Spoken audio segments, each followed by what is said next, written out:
حامد میر صاحب ایگزیکٹلی حکومت کی حکمت عملی کیا ہے؟ عثمان بزدار صاحب سے آج وفاقی وزراء کی ملاقات بھی ہوئی ہے، وزیر اعظم کہہ رہے ہیں کہ قانون توڑا تو گرفتار کیا جائے گا۔ کوئی حکمت عملی ہے اس وقت حکومت کے پاس کہ انہیں پہلی جیل میں ڈال دیا جائے؟ یہ کیا سوچ رہی ہے حکومت؟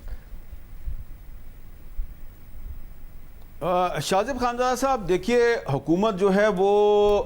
2 سال سے آپ دیکھ رہے ہیں وہ کہتی کچھ ہے کرتی کچھ ہے، اور آج وزراء کا لاہور میں جا کے وزیر اعلیٰ پنجاب سے ملاقات کرنا اور آج ہی کے دن وزیر اعظم پاکستان کی طرف سے ایک پوری تقریر جو ہے وہ اپوزیشن کے خلاف کرنا، تو اس سے آپ کو یہی نظر آ رہا ہے کہ حکومت جو ہے وہ کافی کنسرنڈ ہے۔ بھلے وہ یہ کہہ رہے ہیں جی کہ ہمیں کوئی پرواہ نہیں ہے، اپوزیشن جتنے مرضی جلسے کر لے، وہ یہ بھی کہتے ہیں کہ جی آپ جب اسلام آباد آئیں گے دھرنا دیں گے ہم آپ کو کنٹینر بھی دیں گے، لیکن ایسی بات ہے نہیں ہے، لگتا نہیں ہے، کیونکہ جو لاہور میں ایک بغاوت کا مقدمہ درج ہوا اس کو لاہور پولیس نے اون کر لیا اور فیڈرل گورنمنٹ اور پروونشل گورنمنٹ جو ہے وہ اس کو ڈس اون کر رہی ہے۔ تو یہ جو پچھلے 8-10 دن ہیں اس میں حکومت کے اندر کے بہت سے تضادات جو ہیں وہ سامنے آئے ہیں۔ پہلے نواز شریف کی تقریر چلنی چاہیے نہیں چلنی چاہیے، اس پہ بھی حکومت کی پالیسی ایک نہیں تھی، بہت سی کنٹراڈکشن سامنے آئیں، اور پھر جو مسلم لیگ نون کے رہنماؤں کے خلاف جو بغاوت کا مقدمہ درج ہوا اس میں بھی جو انٹرنل کنٹراڈکشنز ہیں، ڈیفرنسز ہیں، وہ کھل کے سامنے آئے ہیں۔ اور آج جو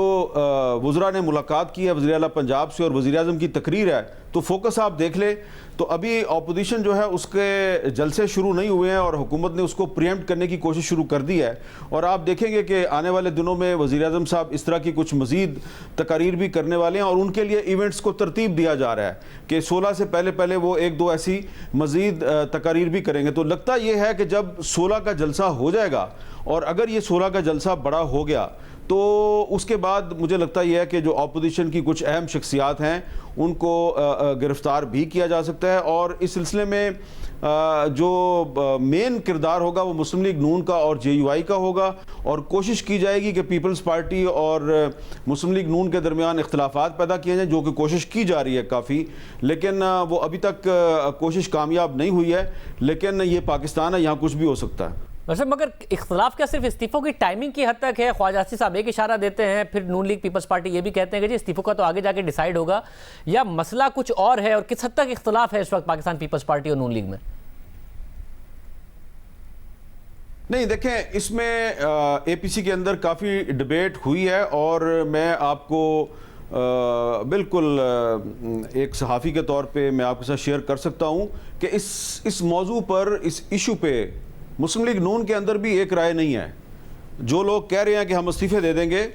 وہ کہہ تو رہے ہیں، لیکن جب استعفے دینے کی باری آئے گی تو ہو سکتا ہے کہ وہ 100 دفعہ سوچیں۔ لیکن اس میں جو پیپلز پارٹی اور مسلم لیگ نون اور JUI اور باقی جو اپوزیشن پارٹیز ہیں ان کے درمیان جو طے ہوا ہے وہ یہ ہے کہ ہم یہ اکتوبر، نومبر اور دسمبر، یہ 3 مہینے میں ہم حکومت پر ہر طرح کا دباؤ ڈالنے کی کوشش کریں گے، پارلیمنٹ کے اندر بھی اور پارلیمنٹ کے باہر بھی، اور ان کو یقین ہے کہ ہم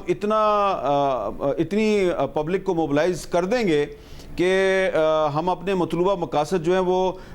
دسمبر سے پہلے حاصل کر لیں گے۔ یہ ان کا خیال ہے۔ آپ اس سے اتفاق بھی کر سکتے ہیں، آپ اس سے اختلاف بھی کر سکتے ہیں، اور اگر واقعی پبلک کی موبلائزیشن بہت زیادہ ہو گئی اور عوام نے بہت زیادہ رسپانس دیا تو پھر ہو سکتا ہے کہ پھر پیپلز پارٹی جو ہے وہ مسلم لیگ نون کے ساتھ اتفاق کر لے اور وہ بھی استعفے دے دے۔ لیکن ابھی تک جب میں آپ سے بات کر رہا ہوں تو ابھی تک پیپلز پارٹی جو ہے اس نے مسلم لیگ نون کو یا JUI کو ایسی کوئی کمٹمنٹ نہیں دی کہ ہم استعفے دیں گے۔ اس کی بہت سی وجوہات ہیں۔ اس کی ایک بڑی وجہ یہ ہے کہ آنے والے دنوں میں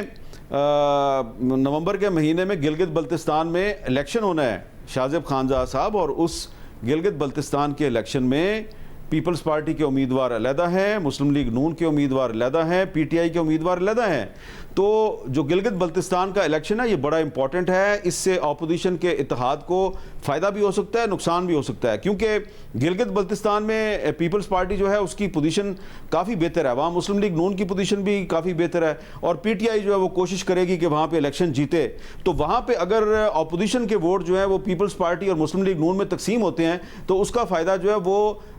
پاکستان تحریک انصاف کو ہوگا۔ اس لیے پاکستان تحریک انصاف کی جو وفاقی حکومت میں موجود قیادت ہے وہ کوشش کر رہی ہے کہ مسلم لیگ نون اور پیپلز پارٹی لڑتے رہیں۔ کچھ لوگوں نے کوشش کی ہے اپوزیشن کے اندر کہ گلگت بلتستان میں مسلم لیگ نون اور پیپلز پارٹی جو ہے وہ سیٹ ایڈجسٹمنٹ کر لیں, کچھ ایک دوسرے کے ساتھ مفاہمت کر کے کچھ کولیبوریشن کر لیں تاکہ پی ٹی آئی کو ٹف ٹائم دیا جائے. لیکن اگر ایسا نہیں ہوتا تو پھر یہ کیسے پاسبل ہے کہ گلگت بلتستان میں مسلم لیگ نون اور پیپلز پارٹی آمنے سامنے ایک دوسرے کے خلاف الیکشن لڑ رہے ہوں اور پی ڈی ایم کے پلیٹ فارم پہ وہ مل کے کہیں کہ جی ہم استعفے بھی دے دیں گے. تو جو گراؤنڈ ریالٹی ہے وہ کچھ اور ہے, لیکن بلاول صاحب جو کہہ رہے ہیں اور خواجہ آصف صاحب جو کہہ رہے ہیں وہ کچھ اور ہے.